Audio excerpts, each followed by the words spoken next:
I'm Heather. After many wasted years trying outdated approaches to my daughter's addiction that felt wrong to me, harmed our relationship, and didn't help my daughter, I finally found an effective, evidence-based approach that repaired my relationship with her, helped me create my own peace of mind, and made me an ally in my daughter's recovery. I teach you a loving and compassionate approach to help you encourage change and create connection. Addiction impacts the entire family system. Family recovery is the answer. Hey, everybody.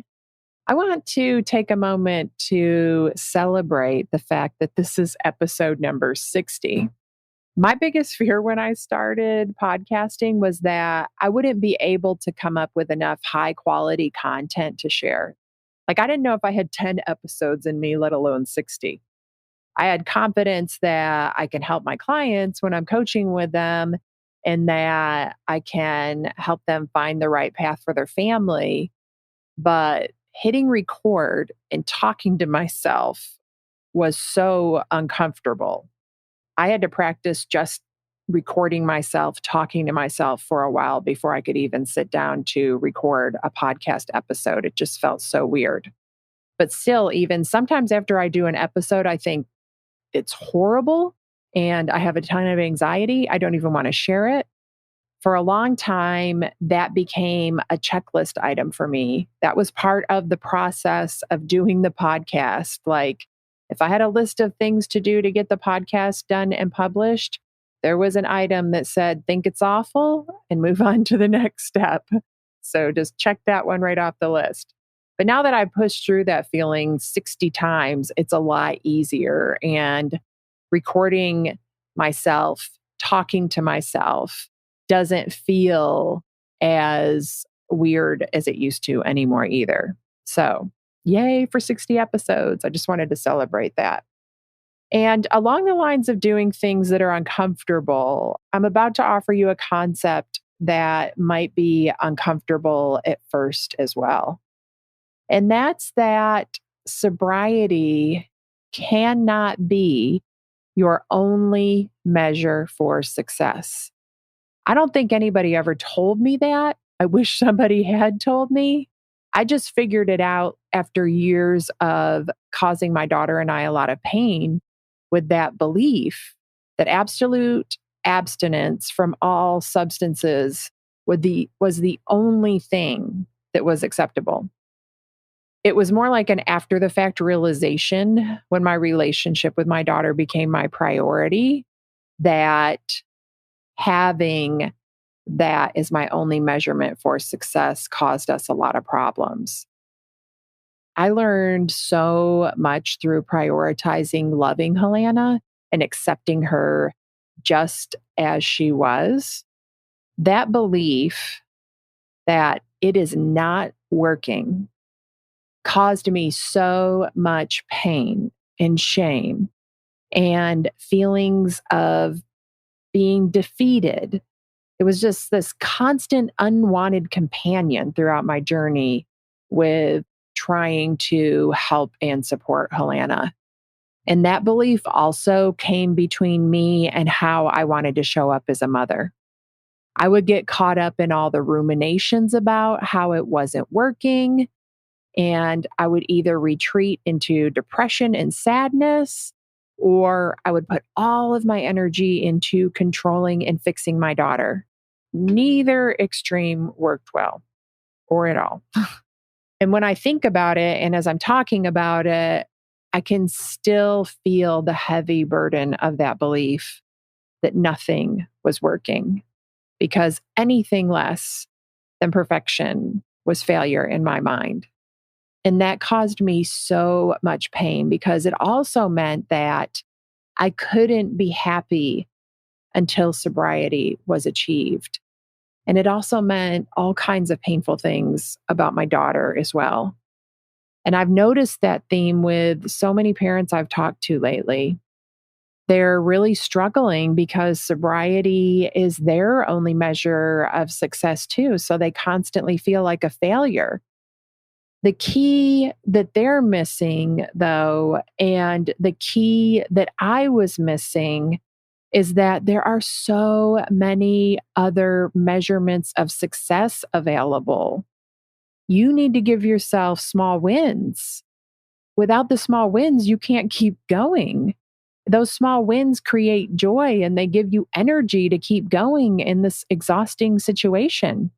So, here's a couple of ideas for how you could measure your success: a new willingness to talk about things, to listen to you, or to change, small changes toward emotional or physical health, connection, harm reductions, interest in a new hobby or renewed interest in an old one, less tension in your home or your relationships, new healthy habits, harm reductions.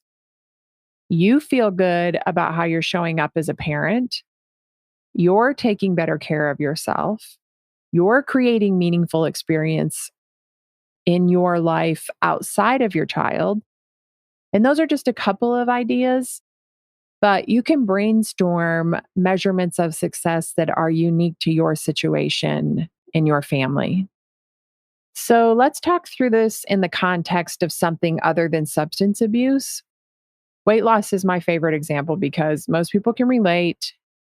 And if they can't relate, they can at least understand it. And it doesn't have as much of an emotional charge as addiction does. So it's easier to have an open mind about it. If somebody wants to lose 20 pounds, but they feel like everything they do is a failure until the full 20 pounds are lost, then it would be an awful experience. If they focus on their overall health and wellness instead, though, then they have a lot more opportunities to feel happy and successful. And some measures of success in that situation might be exercising for longer, exercising more often, or putting out more exertion during exercise, drinking more water, cutting out sugar, flour, or fried foods, or eating more fruits and vegetables. And sometimes we all know when we're trying to lose weight, the scale goes in the wrong direction temporarily, even though you're doing all the right things, or your body's just different and the approach you're using doesn't work for you and you need to try something else. But that 20-pound weight loss journey would be pretty miserable if you were trying to lose it and you felt like a failure until you lost the 20 pounds. And we both know that once you lost the 20 pounds, you'd still feel like a failure because it'd just be focused on something else that was wrong, because that's what your brain was learning to do the whole time. The importance of this is to teach your brain how to look for what's right and how to create joyful experiences in your life. It's a new way of looking at things. It sounds kind of absurd when you think about only having one measurement for success in that scenario, right? Like only the measurement of having the 20 pounds lost.